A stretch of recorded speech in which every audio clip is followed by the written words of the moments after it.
gwa news ngura ban latta mana goro be apal pen galwanga no goro no ko update no re kamin to ga tamare no re we need to kong need to be the ye lawton goro aken ne makin kono kare news ka mbala ya mana goro subscribe ke jan youtube channel mana no kabe notification bell bi try ko an me video mi ben ke lo ba ni video mi chala rai ke lo ba yo ngala che ko tan te tan no mana ore news dan mi jam beten won goru be charo be jagor wana mo ko comment section tamane ala ne to ko yen ke ti ta jojo te ben lo meten ke ji SPLA IO but shike SPLA IO te tro ma chata no would te ti ne to kudi no wana me won mi chale de tudur da to de tudur ha je te ke SPLA IO da mono bi joje go mangai kono woni wo teledi ne no goro ni wo shede ni che kula jako biga shede ni che ka form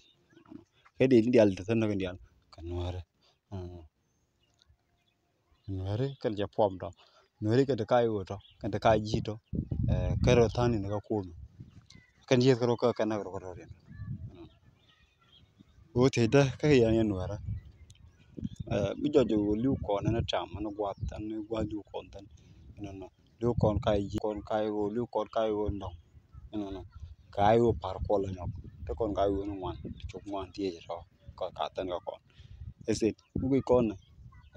gwa wo yi kon mi liu kon ti ko lo de kon ngai no na me destroy kwa destroy ni kon ne de joje la ngwen ke ne de joje ter ko ko wo gwan teran che kore che wala je ne te la politician ko che kore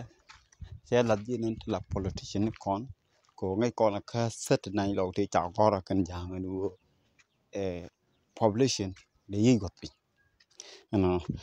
a population you the thing take a criteria te be kan yi la chit kamalat kan ti te